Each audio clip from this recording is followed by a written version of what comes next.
We all want to be great players. We want to have fancy skills, but you need to start somewhere. In this video, I'm going to show you soccer drills for beginners.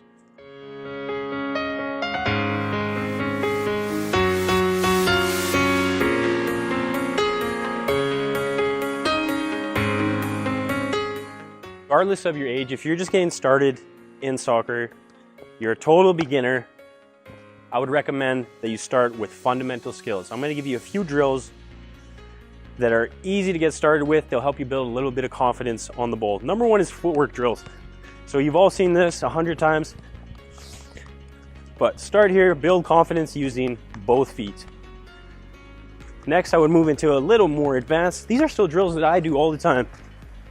And in reality, a lot of advanced players, they get away from fundamentals, or they think they're too good for fundamentals, and they're really missing out on some valuable development. Their technical skills could be a lot better if they didn't think that they needed complex advanced drills. Do the basics, do them very well. So coming back to footwork, doing some of these, inside outside touches, bending knees, getting low to the ground, working with both feet. So let's talk about that for a second. Don't wait until you've played 10 years to start working on your weak foot. Work on both feet. Use both feet from the very beginning. You will thank yourself that you did this. And whatever point in your career that you're at right now, adopt the mentality. If I do 10 shots with my right, I'm gonna do 10 shots with my left. So fundamentals, we're doing footwork. Next I would do is some dribbling drills, basic turning. Dribbling with the ball, turning, focus on getting low to the ground. Nice touches. You can use inside the foot, outside the foot. That's where I would start. And again, with both feet, focusing on the touches, but also movement of the body.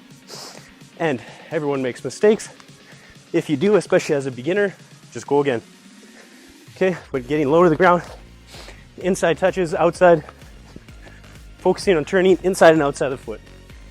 The next soccer drill I would have you practice is juggling. So obviously this is the goal, nice, comfortable, confident juggling. But realistically, if you just started, that is a struggle. So what you want to do is start kick and catch. Focus on getting good backspin on the ball. Focus on getting a nice, strong touch. Probably struggling to get enough power on the ball. It's probably dying down here. So in the beginning, it's better for you to have a touch that's way too heavy than a touch that's not strong enough. So focus on flexing that foot, curling your toes, getting under the ball, creating good backspin on the ball. You don't want it to go to the side.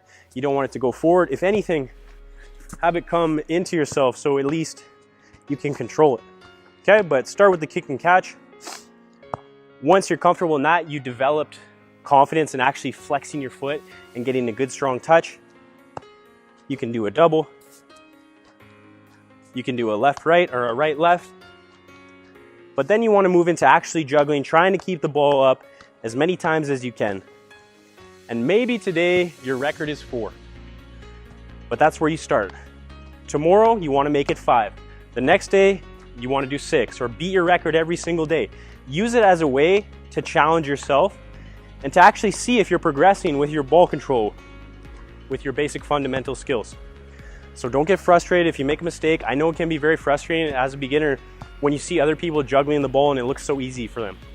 But realistically, you don't deserve to have those skills yet because you haven't put in the time. They have. But you will get the skills. Just put in the practice. If you make mistakes, don't get frustrated. Just pick the ball up again, go again, think about what you're doing wrong, what you can do better next time. The next fundamental skill that you need to practice as a beginner is ball striking. So ball striking can be shooting, and it can also mean passing. You need to practice both, and you need to practice with both feet from the beginning. Now, getting a ball and shooting it into a net is fantastic, but I want to show you a better way to practice as a beginner. Shooting into a net. It feels really good. It sounds good, it feels good. And it's good practice.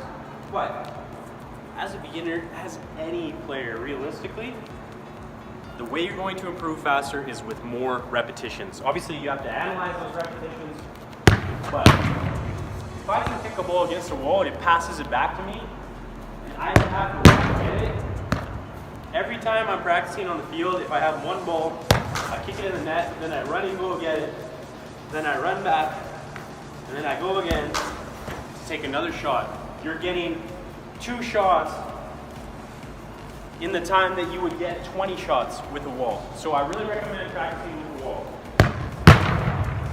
So if we're practicing shooting, we'll start there. Start basic technique. Take a touch. Focus on making good contact. You're not trying to feel it. As a beginner, you're not trying to blast the ball as hard as you can. What you're focusing on is good technique.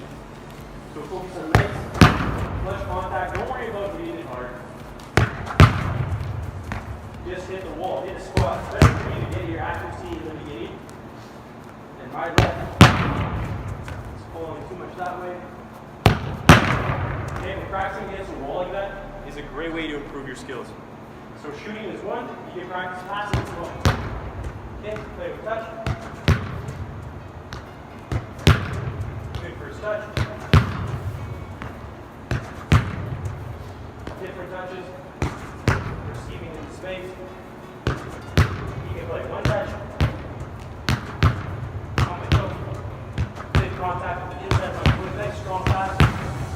Flexing the foot as I move the shot.